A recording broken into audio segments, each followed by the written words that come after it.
Assalamu alaikum students. Today's our topic is third law of motion. ठीक है. Statement: every action has equal and opposite reaction.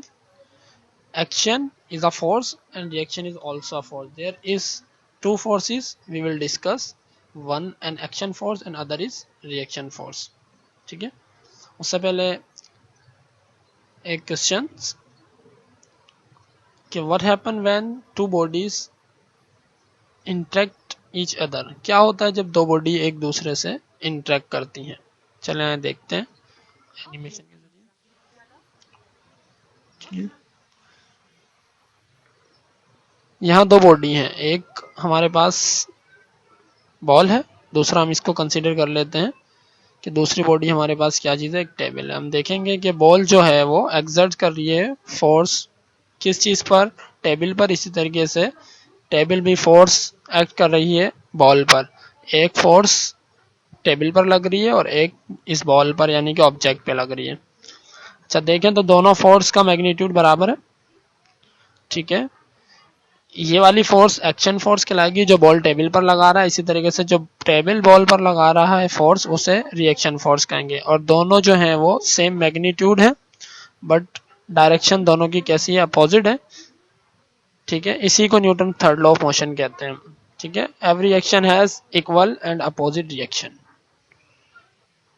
This is a third law of motion, action and equal opposite reactions.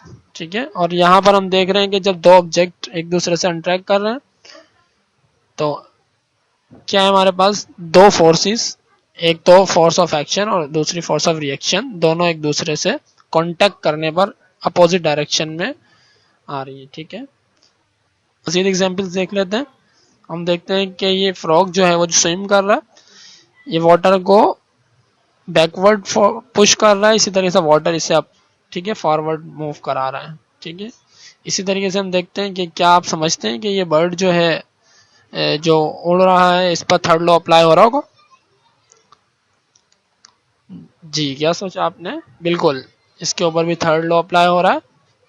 ये क्या कर रहा है, air को downward push कर रहा है और एयर इसे अपवर्ड मूव कर रही है. ठीक है, तो जितनी एयर को डाउनवर्ड ये पुश करता है इतना ही एयर इसको अपवर्ड पुश करती है. Third law of motion. ठीक है, हमारे पास है.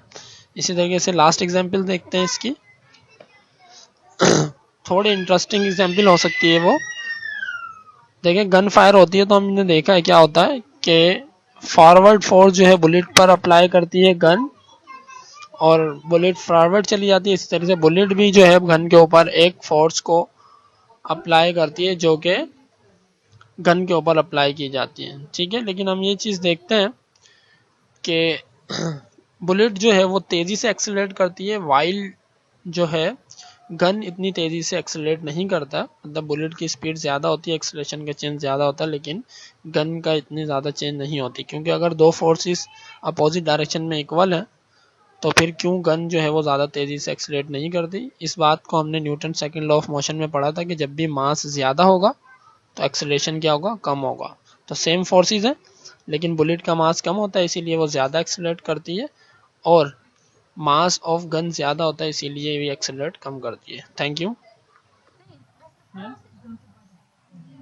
Okay student, examination point of view से third law of motion statement same. To every action there is always equal and opposite reaction. तब दो फोर्सेस, एक एक्शन और एक रिएक्शन फोर्स. एक्सप्लेनेशन में बता सकते हैं कि according to the Newton's law of motion third law we have दो फोर्स हैं, एक एक्शन फोर्स एक रिएक्शन फोर्स. ठीक है, माइनस साइन जो है वो डायरेक्शन अपोजिट होने के लिए वेक्टर में यूज करते हैं. ठीक है, FAB वो फोर्स जो कोई ऑब्जेक्ट किसी दूसरे ऑब्जेक्ट पे लगाता है और दूसरा ऑब्जेक्ट पहले ऑब्जेक्ट पे जो फोर्स लगाता है that is with minus sign. ठीक है, एग्जांपल्स यहाँ हम देख लेते हैं. A person walking on the ground, we also walk on the ground, we push the ground backward and ground reaction force push us forward. ठीक है, एक ये एग्जांपल है. दूसरी एग्जांपल वही है, if the book is placed on the table, जैसे वहां एनिमेशन में हमने बॉल देखी थी टेबल पर या बुक. Thank you. जज़ाक.